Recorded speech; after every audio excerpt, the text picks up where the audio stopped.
£100 a year, which works out at the minimum wage, basically. Right. Steph, thanks very much. Thank you. Thank you very much indeed, Steph. It's 9:02. Today is actually the deadline for thousands of migrants in the Calais camp known as the Jungle to move. Yeah, they're being offered accommodation in a new housing project. It's part of an attempt to improve security for the busy roads that lead to the port. The original camp will be bulldozed.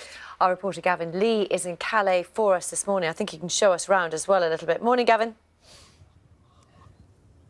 Good morning. Well, the technical clearance work is now starting. You see behind me a line of riot police, perhaps 24 riot police. Behind the riot police, just in the distance over here, is the work starting. So this is about 20% of the migrant camp where the bulldozers are coming in to clear the area. We're told there's about 1,300 refugees and migrants who were here, and since Friday aid agencies, aid workers have been trying to slowly clear these tents away. The police, the authorities here have said it's too close to the motorway which runs to the ferry terminal here.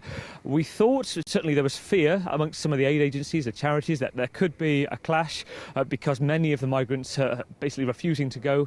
I think most of them have. Let me just show you around here so we can see some of the area that's already cleared. There's some tents and debris over here, but the refugees and migrants have left. There's lots of activists, charity workers, many photographers here this morning, just wondering why the riot police have suddenly turned up. As I say, they seem to be blocking the view of some of the bulldozers here clearing this area.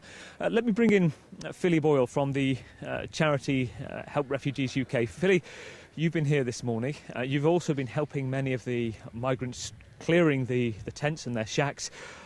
What's your sense of how much has been done so far? Well, we've managed to move all of the people who are in the affected area that's going to be cleared. That's about 1,300 people, we estimate.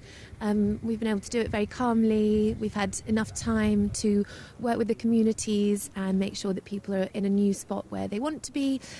We worked with the most vulnerable people first, so we concentrated on getting the women and children moved sooner rather than later because we weren't 100% sure of when this was going to start happening or in what form it would occur. Yeah. Thank you, Philli. It seems to have been starting to happen in the past, as I say, 5 or so minutes with the police lines coming in here. There are a few, I would say maybe a dozen or so makeshift restaurant shacks, Afghan shacks, that of people who are running businesses here who haven't yet moved. I think that the fear is certainly they are saying at the moment they will stay, but so far, you know, the police work is going without any problems. They are starting to clear about 20% of this site. Gavin, thank you very much. Jo Brand will be with us in a moment. She's about to embark on a very long walk from one side of England to the other, and she's not necessarily entirely ready for it. It's all in aid of sport relief. She'll be able to tell us that shortly. First, though, a last brief look at the headlines wherever you are this morning.